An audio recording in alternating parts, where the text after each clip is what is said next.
Welcome to Comic Cave, the ultimate podcast where art and Dungeons & Dragons collide. I'm your host, DNDWife, and I'm thrilled to take you on a creative journey like no other. Each week, we'll dive into the world of fantasy art, exploring stunning digital pieces, intricate miniature paintings, and captivating character portraits. I'll be joined by amazing guest hosts, sharing their insights, tips, and tricks to help you bring your own artistic visions to life. We'll uncover the stories behind each artwork, from the initial spark of inspiration to the final brushstroke. And as a special treat, much of the art we discuss will be from our beloved homebrew world of Extraeus. So whether you're a seasoned artist, a curious newbie, or just a fan of nerd culture, Comic Cave is here to inspire and connect you with the magic of creating art that reflects your passions. Join us every week on Comic Cave, and let's embark on this artistic adventure together. Don't forget to subscribe and let your imagination soar. Welcome back, adventurers, to another episode of Comic Cave. Today we have an exciting reveal for our Travelers comic series, First Impressions, an audience with Lady Kree.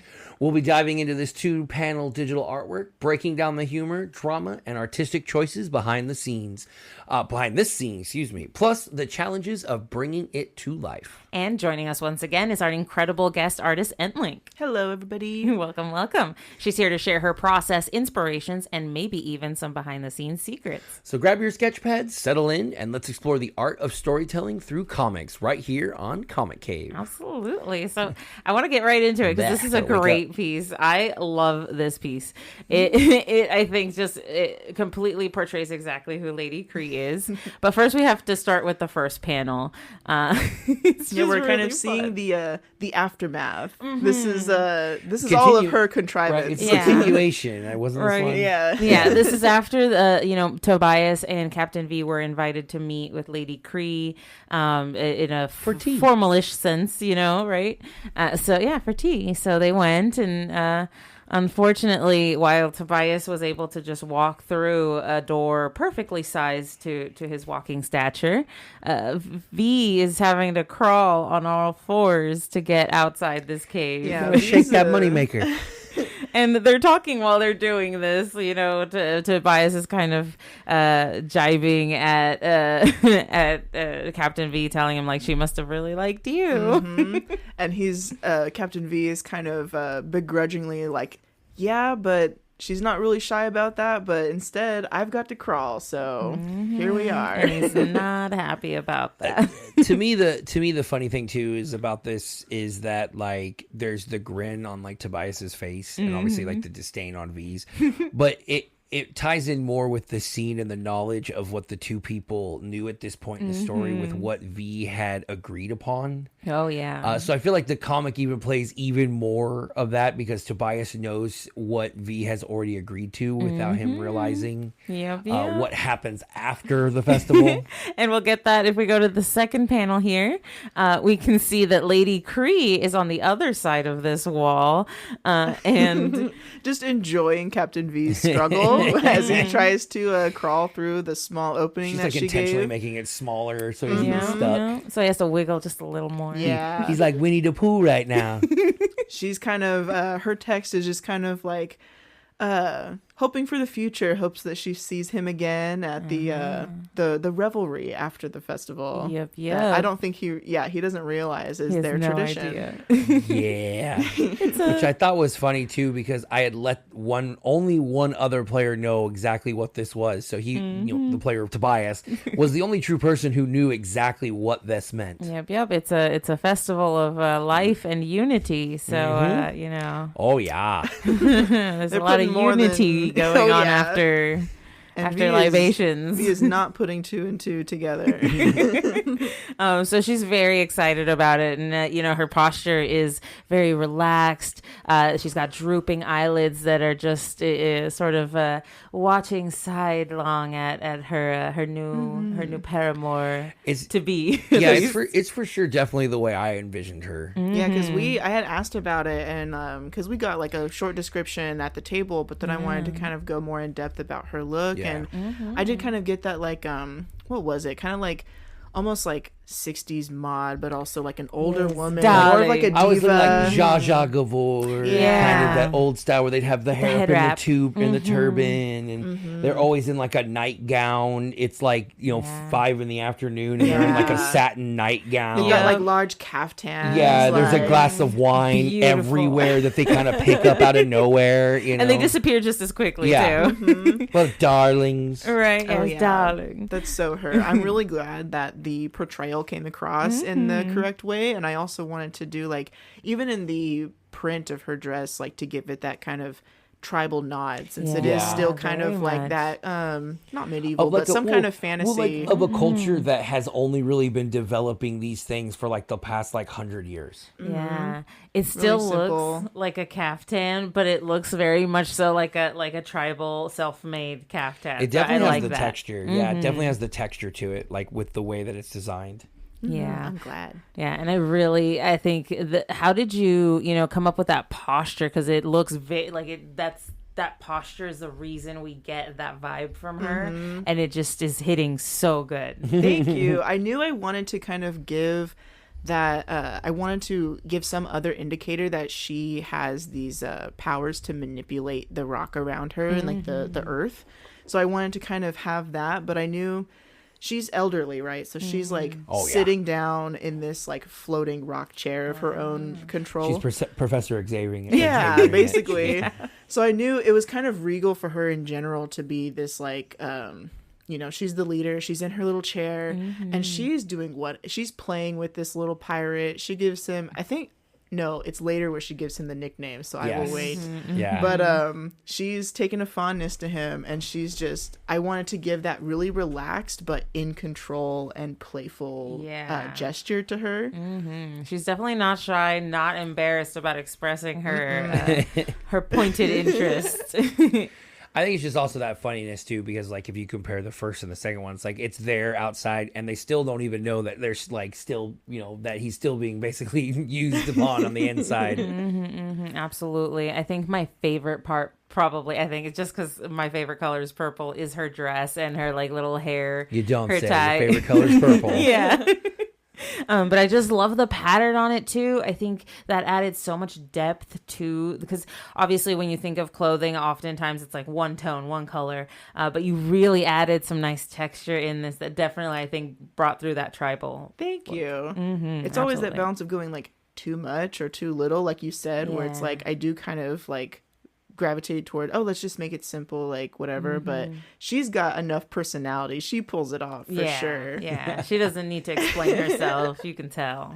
And on the flip side, maybe in a boring way, but my favorite part is the rock face behind in the background. Hey, rocks matter. Rocks rock. Okay, so I like it. It's my favorite part just because like I'm kind of new to drawing backgrounds, and like doing something that's more textural was different for me. But I think it came out really well. I like it because especially a cave wall, when you look at it, is one solid piece. You see the cracks in it, you see like little striations, little imperfections, but it's one solid piece for the most part. And so this definitely shows stone. It shows stone that it like is one solid piece that was brought up out of the ground. So even more, I think, just exemplifies the level of power that Lady Kree has, that she can just bring that up out of the ground at will. Yeah, because farther context for the story or anything, I'm stumbling, so sorry, but you understand.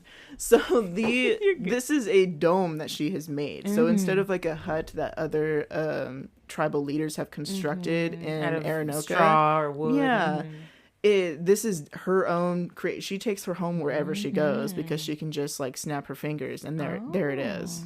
That's very smart, and it's protected. She can create any entrance and exit she needs to. Which we've seen. Exactly. That's really cool. It's truly her domain, and she domain. Oh my god, I'm gonna take credit for that. Totally. I totally did that on purpose. Yeah. I'm gonna clip that one. Absolutely. And I want to talk a little bit too about like how you placed the characters in this, because we've got a lot of dynamic movement in here. We've talked a little bit about Lady Kree's placement, how relaxed she looks on that chair. You can tell she's been on it for ages. She knows her place and she is comfortable. But Captain V is not comfortable, and you've made that very clear in these two panels. Even the backside of him looks like he's struggling. The wiggling. Yeah, right. I mean, I feel like it's like kind of iconic because it's like how you would like pin a lizard, and how like its front half moves, its back half they move kind of wibbling and wobbling. Yeah, that's just I imagined he was just like swimming around. Oh my gosh, and she's enjoying every moment of this. Which especially because like they have the I forget the term, but the legs are different, obviously. So like they're gonna get pinned. Like it's even more of a struggle just because of his anatomy to get through, to shimmy through this tiny little entrance. I think eventually Tobias had to pull him out. No, he gets out. Eventually, okay. Because this eventually led to all the statues that were all made out. That's right, in the various forms. In the various statuesque various poses of Captain V. Good stuff. Good stuff. But no, I'm really glad that the composition is successful, especially because like in the comic format, I also have to in a way draw with the bubbles in mind, so I'm drawing with negative space. True. Which I draw the entire thing and like the background's there, but I can't necessarily fill the entire page. You're taking everything up. And this is a piece too where the characters are more closely drawn, so there's more detail to them. You've done a lot more work to portray them, so you need a little bit of negative space behind them to show the detail that you've created. Otherwise it's too busy, and then there's just a lot going on. Even more added with the speech bubbles on top of that. Yeah.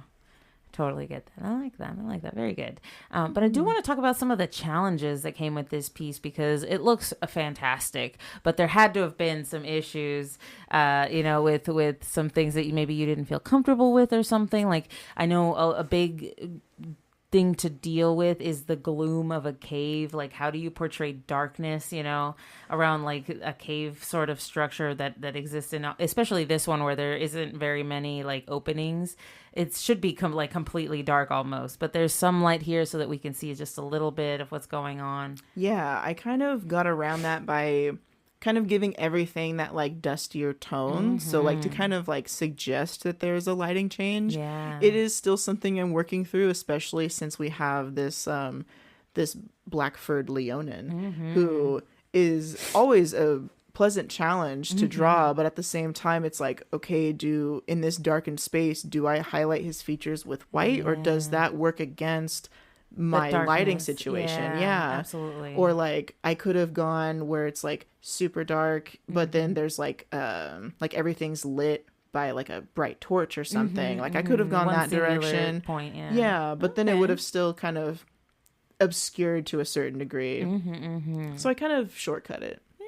Not gonna lie. Totally get but that. I do I've been using that more often where like if I'm trying to, instead of like finagling with color picking, because I'm still kind of new to that and learning it, if I like have my scene set and then I take an overlay of like a certain color, whether it's like the sky or the sun, it kind of overlays everything and then it'll kind of marry everything together. It gives that certain tinge of the environment, and I feel like it really pulls things together. I like that. I like that a lot. I also think that you really circumvented this shadows issue, because you hinted at the shadows and like the edges of the page, so it shows that there is pressing, looming darkness. You're just giving us a glimpse as to what's going on. It's a little spotlight on the scene that's happening. A little bit, right? It's more like our eye is seeing what is there versus what you could see in the darkness. Absolutely. And then I would say the other major challenge I had was the texture for Lady Kree, since she's like,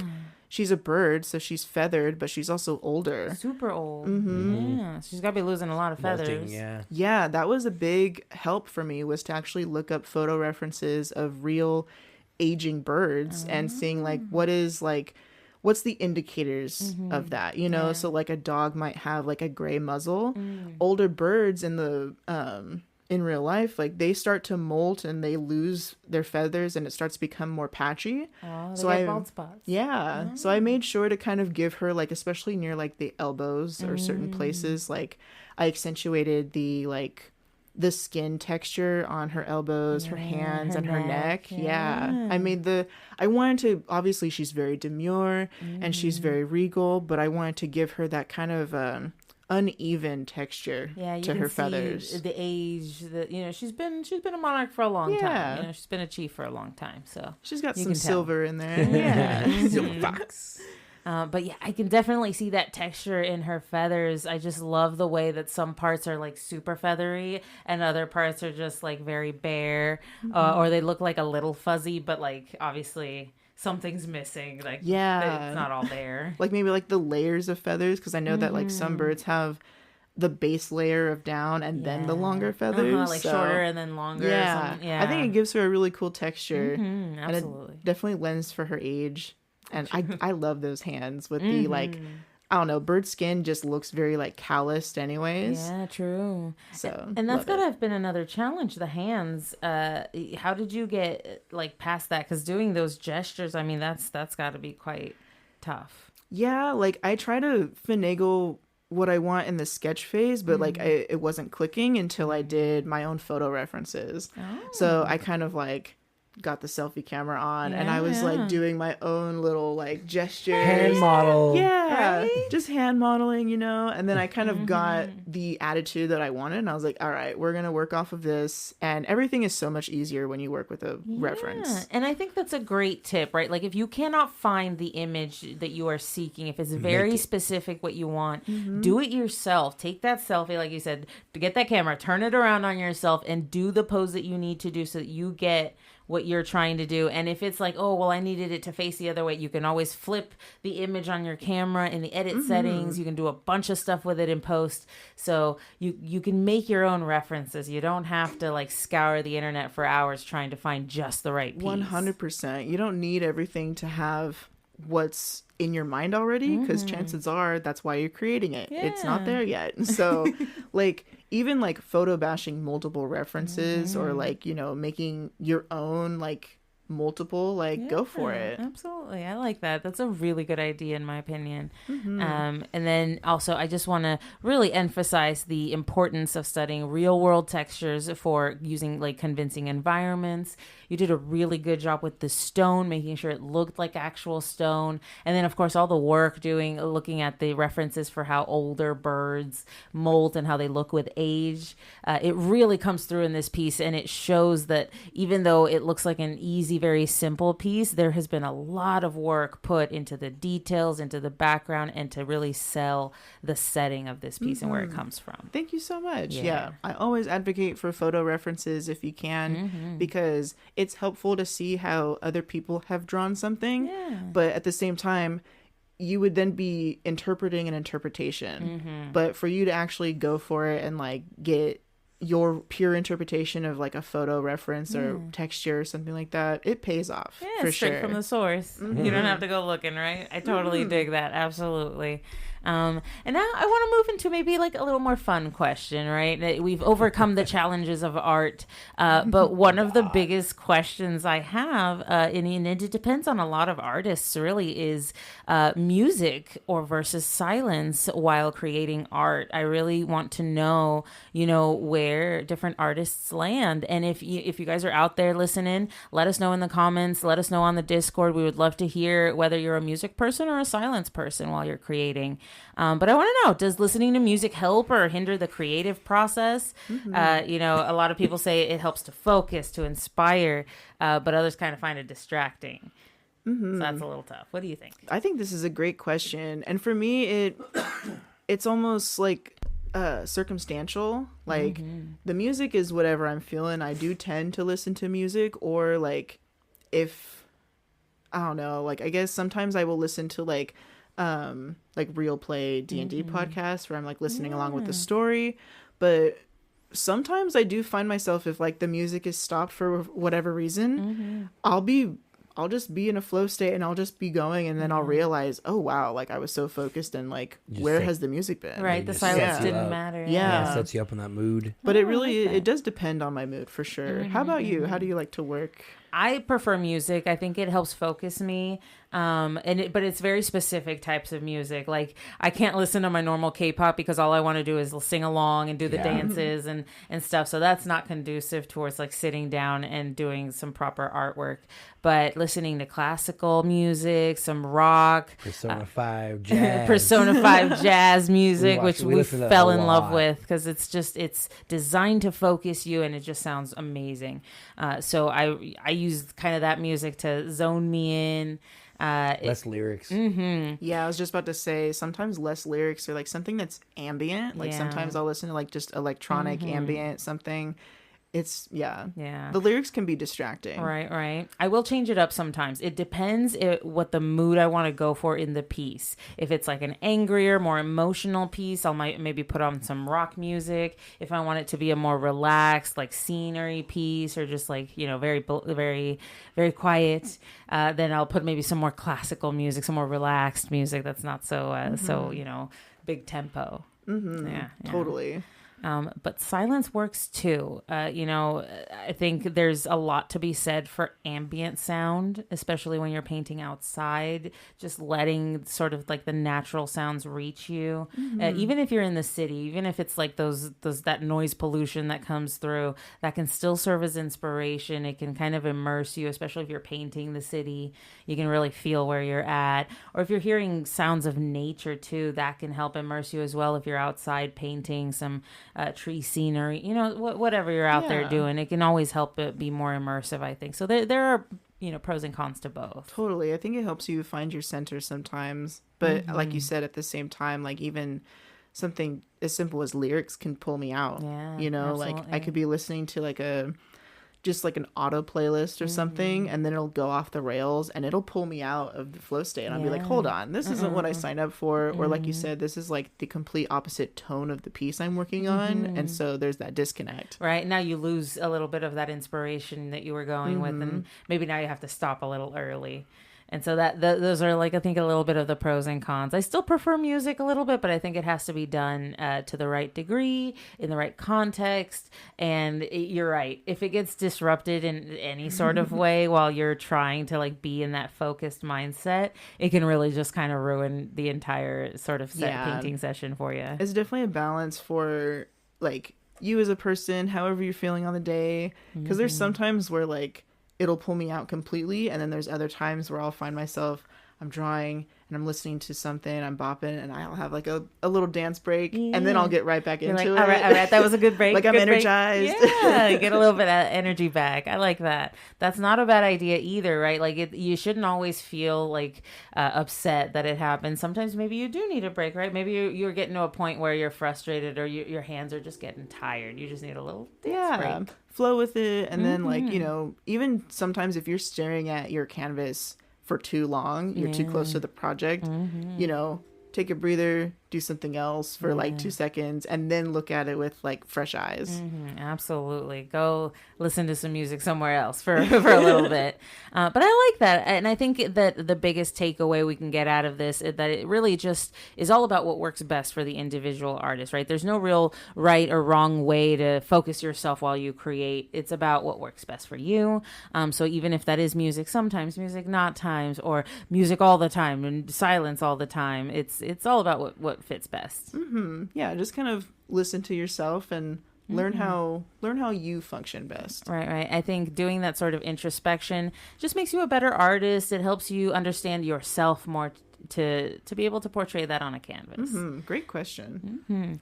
And that's a wrap for today's episode of Comic Cave. A huge thanks to our amazing guest EntLynk for sharing her creative process and bringing first impressions and audience with Lady Kree to life. Thank you again. It's always a pleasure to be on and talk about the art. Absolutely. Thank you so much for joining us. We love breaking down the details, the challenges, and the humor in this piece. And of course, Captain V crawling out of that tiny door is going to always live in our heads rent-free. Be sure to check out all the artwork on our Couple of Nerds Discord. And don't forget to like, review, and subscribe to the podcast. Your support keeps us creating. Until next time, adventurers, keep rolling those dice and making great art. Thank you for joining us on this episode of Comic Cave. We hope you feel inspired to create and explore new artistic horizons.